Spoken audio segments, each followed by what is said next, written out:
नमस्कार दोस्तों, नमः शिवाय। जीवन ज्योति चैनल में आप सभी का हार्दिक स्वागत करती हूँ। दोस्तों, आज की वीडियो होने वाली है सावन मास के विषय में।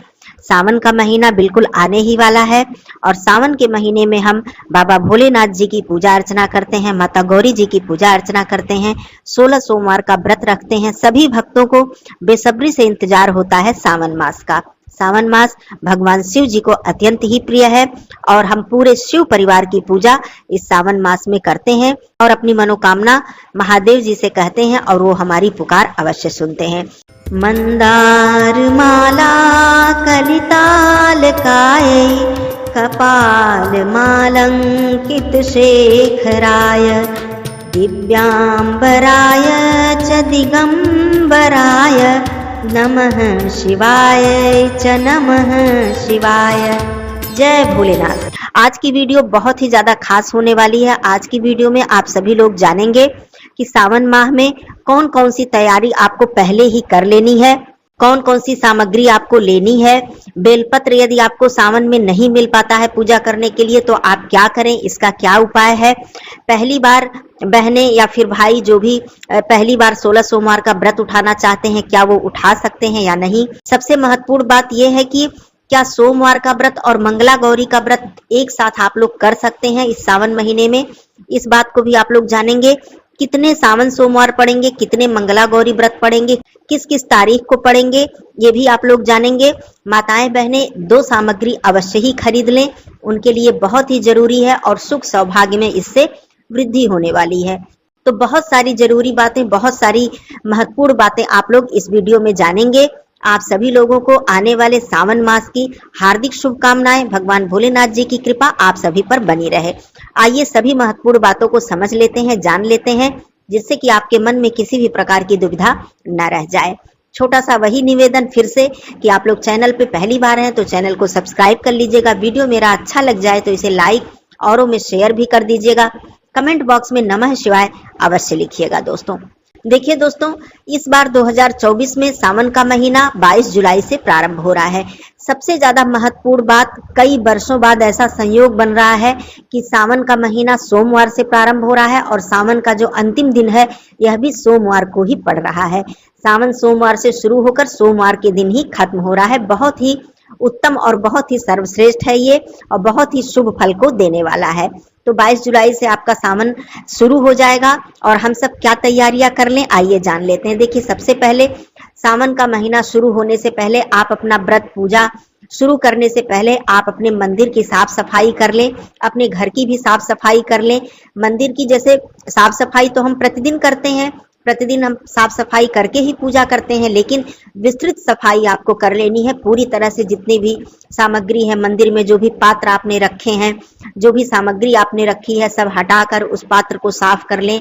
मंदिर में दूसरा वस्त्र बिछा दें, ऊपर से लेके नीचे तक जो भी छोटा बड़ा जैसा भी आपका मंदिर है अच्छे से सफाई कर लें।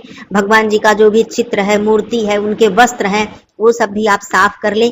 तो इस तरह से सबसे पहला जो कार्य है वो है कि आप अपने मंदिर की साफ सफाई विस्तृत तरीके से कर लें। अब दूसरा जो कार्य आपको क्या करना है, आप सामग्री देख लें, क्योंकि सावन के महीने में बहुत ज्यादा व्यस्तता भी बढ़ जाती है। हम प्रतिदिन पूजा करते हैं, बहुत से भाई बहन प्रतिदिन मंदिर जाते हैं और पूजा अर्चना करते हैं, संध्या को दीपक जलाते हैं। बहुत से लोग सोमवार को ही मंदिर जाते हैं या फिर मंगला गौरी का व्रत मंगलवार को पड़ता है उस दिन जाते हैं।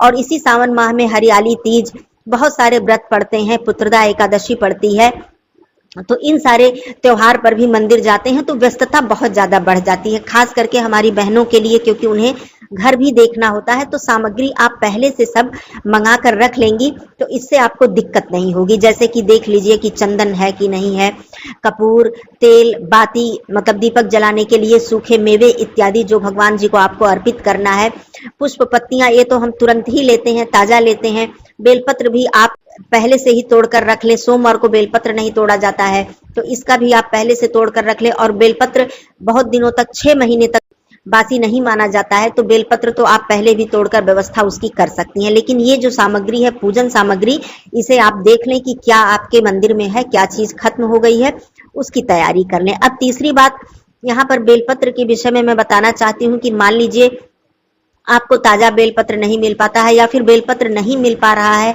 और आपको मंदिर जाना है, पूजा करना है, आपने व्रत रखा है या नहीं रखा है तब भी, तो बेलपत्र कैसे चढ़ाएं?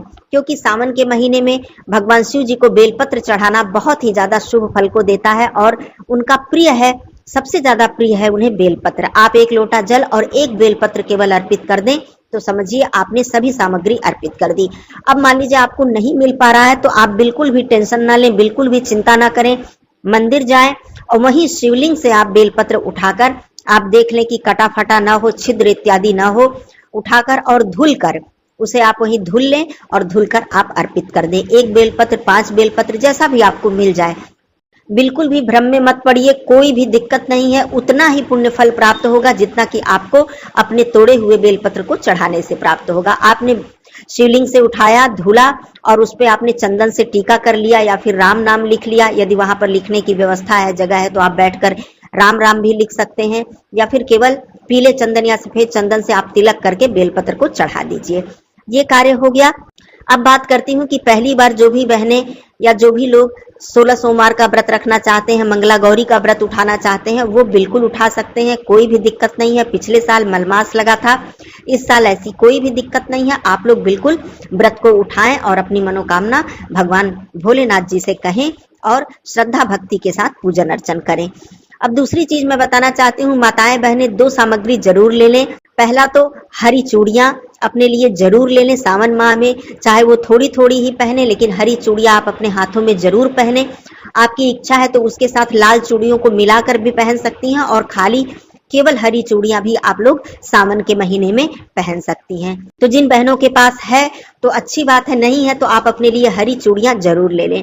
दूसरी कौन सी सामग्री है? माता पार्वती जी को चढ़ाने के लिए श्रृंगार की सामग्री आप लोग जरूर ले लें। अब बात आती है, बहुत से बहनों का प्रश्न होता है कि हम कब चढ़ाएं, सोमवार के दिन चढ़ाएं या पहले सोमवार को या अंतिम सोमवार को या उद्यापन में चढ़ाएं, कब चढ़ाएं? देखिए, इसका कोई भी नियम ऐसा नहीं है कि आप किस दिन चढ़ाएं। सावन का महीना है, हर दिन उतना ही उत्तम है जितना कि सोमवार का दिन। आप चाहें तो सोमवार के दिन चढ़ा सकते हैं, प्रथम सोमवार को या फिर अंतिम सोमवार, बीच में सोमवार जो पड़ेगा उसमें भी, और या फिर आप मंगला गौरी व्रत जो कि मंगलवार को पड़ता है सावन के महीने में, आप इस दिन भी चढ़ाएं। बहुत ही उत्तम दिन है, लेकिन चढ़ाएं जरूर। आप थोड़ा ही चढ़ाएं। 16 श्रृंगार की सामग्री यदि आप चढ़ा पाती हैं तो बहुत अच्छी बात है, नहीं तो मुख्य श्रृंगार आप माता गौरी जी को जरूर अर्पित करें। किसी भी दिन अर्पित करें, लेकिन जरूर करें। 1 बार 2 बार जितनी बार भी आप अर्पित कर पाएं अवश्य अर्पित करें। इससे हमारे सुख सौभाग्य में वृद्धि होती है और माता गौरी जी का हमें आशीर्वाद प्राप्त होता है। क्योंकि सावन के महीने में हम पूरे शिव परिवार की पूजा करते हैं, तो आप लोग ये कार्य अवश्य कर लीजिएगा।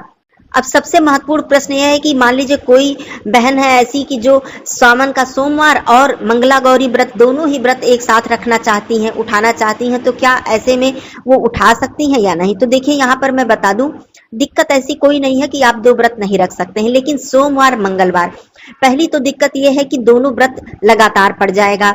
सोमवार का पारण भी नहीं ठीक से हो पाएगा और फिर मंगलवार का मंगला गौरी का व्रत आपको रखना होगा।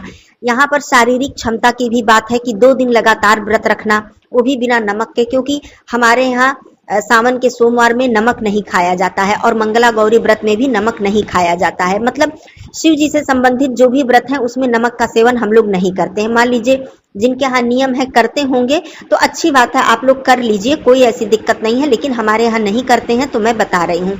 अब मान लीजिए आपने दोनों व्रत एक साथ शुरू कर दिया, और सावन के महीने में कितने सारे व्रत पड़ते हैं, जिसमें कि प्रदोष है, मासिक शिवरात्रि है, हरियाली तीज है, एकादशी तो पड़ेगी ही दोनों पक्ष की, बहुत सारे व्रत पड़ जाते हैं, पूर्णिमा पड़ेगी सावन की, तो ये सारे व्रत पड़ जाएंगे। तो मान लीजिए कोई भी व्रत बुधवार के दिन यदि पड़ गया तो सोमवार, मंगलवार, बुधवार, जैसा कि मैं देख रही हूँ कि सावन में कामिका एकादशी जो है वो बुधवार को पड़ेगी।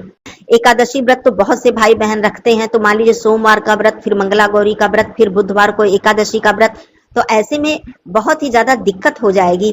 तो इसलिए मैं ये आपको सलाह देना चाहती हूँ कि यदि आपको मंगला गौरी का व्रत रखने का मन है या फिर आप उठाना चाह रहे हैं इसी सावन में, तो आप इस बार सावन का सोमवार मत रखिए, मंगला गौरी का व्रत रखिए। भगवान भोलेनाथ जी उतना ही प्रसन्न होंगे जितना कि वो सावन का सोमवार का व्रत रखने से प्रसन्न होते हैं, क्योंकि माता पार्वती जी की जब हम पूजा अर्चना करते हैं तो महादेव जी अत्यंत ही प्रसन्न होते हैं। तो इसमें आप अपने मन में ये मत सोचिएगा कि सावन का सोमवार मेरा छूट गया, मैंने नहीं रखा, बिल्कुल ऐसा मत सोचिएगा। आप मंगला गौरी का व्रत रख लीजिए इस वर्ष, फिर अगले वर्ष से आप सावन का सोमवार फिर से रख लीजिएगा, कोई दिक्कत की बात नहीं है। हमें पूरे शिव परिवार की पूजा करनी है, उतना ही लाभ हमें मिलने वाला है।